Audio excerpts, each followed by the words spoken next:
శ్రీ గురుభ్యో నమః. 2026 సంవత్సరంలో పరాభావనామ సంవత్సరం ఎలా ఉండబోతుంది, ఎలాంటి పరిణామాలు మనం ఎదుర్కోవాలి, ఎలాంటి జాగ్రత్తలు తీసుకోవాలి అనేటువంటి విషయాల గురించి ఈరోజు మనం మాట్లాడుకోబోతా ఉన్నాం. ఇప్పటి వరకు 12 రాశుల వారు ఈ విశ్వావసునామ సంవత్సరంలో అనేక రకాలైనటువంటి యోగాలు, ఇబ్బందులు, అనేక రకాల సమస్యలు, ప్రమాదాలు ఇవన్నీ మనం చూస్తున్నాం. మరి ఈ పరాభావనామ సంవత్సరంలో 2026లో 12 రాశులకు ఎలా ఉండబోతా ఉంది అనేటువంటి విషయం గురించి ఇప్పుడు మనం మాట్లాడుకుంటే, ఈ పరాభావనామ సంవత్సరంలో 12 రాశుల వారికి చాలా ప్రమాదకరమైనటువంటి పరిణామాలు ఎదుర్కోవాల్సి వస్తుంది. మొట్టమొదటిసారిగా ఎన్నడూ జీవితకాలంలో చూడలేనటువంటి యాక్సిడెంటులు, అదేవిధంగా ఆత్మహత్యలు, చెప్పుకోలేనటువంటి పరిస్థితుల వల్ల ఏర్పడేటువంటి సమస్యల వల్ల చక్కటి జీవితాలను పాడు చేసుకొని ఉద్యోగాలు, వ్యాపారాలు, అదేవిధంగా విద్యార్థి దశలో ఉన్నటువంటి వాళ్ళందరూ కూడా మనస్తాపనకు గురయ్యేటువంటి సంవత్సరం ఈ 2026వ సంవత్సరం. రాబోతున్నటువంటి సంవత్సరంలో ఇన్ని ప్రమాదాలు చెబుతున్నాము అని అంటే దాని పరమార్థం ఏమిటి అని అడిగితే, హెచ్చరిక, జరగబోయేటువంటి ఉపద్రవాల నుండి కాస్త మేలుకునేటువంటి ప్రయత్నం చేస్తారని చెప్పి ఈ యొక్క విషయాలను తెలియజేయడం జరిగింది. కాబట్టి 2026వ సంవత్సరంలో ఒక్కొక్క రాశి బలంలో ఉన్నటువంటి వారికి ఎలా ఉండబోతా ఉంది అనేటువంటి విషయం గురించి ఇప్పుడు మనం ప్రస్తావించుకుందాం. ఓవరాల్గా 2026 సంవత్సరంలో ఎక్కువగా రాష్ట్ర ప్రజలు వాతావరణము నుండి, వాహనముల నుండి ఎక్కువగా ప్రమాదాలు చిక్కుకునేటువంటి అవకాశాలు బలంగా ఉన్నాయి. మరియు 2026 సంవత్సరంలో స్కూల్ పిల్లల బస్సులు చాలా జాగ్రత్త పాటించండి, అవి కూడా ప్రమాదాలకు గురయ్యేటువంటి అవకాశాలు ఉన్నాయి. ఇప్పుడు ఒక్కొక్క రాశి గురించి మనం తెలుసుకున్నట్టయితే 2026 సంవత్సరంలో వృషభ రాశి వారికి ఎలా ఉండబోతా ఉంది.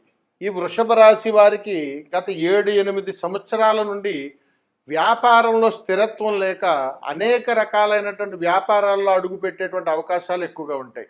మరియు ఈ 2025 సంవత్సరంలో ఈ వృషభ రాశి వారికి ప్రత్యేకమైనటువంటి లాభాల యోగాలు అయితే ఏం కనపడవు. మీరు ఒక్కటి మాత్రం చెబుతాను, గుర్తుపెట్టుకోండి. నేను ఏ రాశి గురించి చెప్పినా, ఏ విధానం గురించి తెలియజేసినా ఇబ్బందులు మాత్రమే అధికంగా తెలియజేస్తాను. ఎందుకని అడిగితే కాస్త జాగ్రత్తలు పడి మంచి యోగకరమైనటువంటి అనుగ్రహానికి మీరు శ్రీకారం చేస్తారని, అంతేగాని భయపెట్టేటువంటి ఉద్దేశం మాత్రం ఎట్టి పరిస్థితుల్లోనూ ఉండదు. అందుకని వృషభ రాశి వారికి ఈ పరాభావనామ సంవత్సరంలో వ్యాపారం చేసేటువంటి వాళ్ళు చాలా జాగ్రత్తలు పాటించాలి.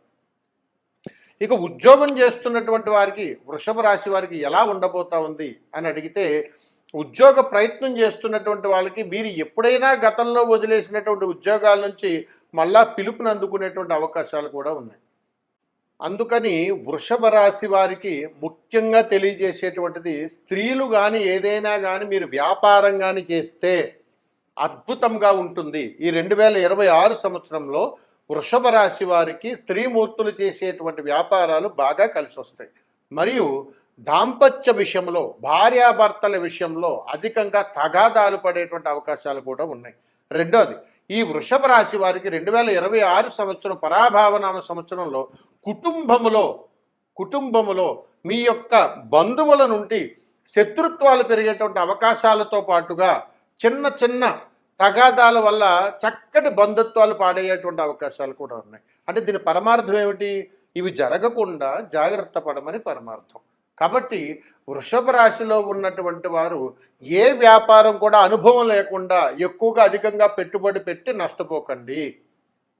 మిమ్మల్ని కొంతమంది కొత్త పరిచయస్తులు మిమ్మల్ని ఆకర్షితులు చేసి లేనిపోని వ్యాపారాల పట్ల మిమ్మల్ని లోబరుచుకుని మీరు వ్యాపారం వైపు నష్టపోయేటువంటి ప్రయత్నాల వైపు కూడా మీరు అడుగులు వేస్తారని ఈ పరాభావనామ సంవత్సరంలో మీకు తెలియజేస్తున్నాను.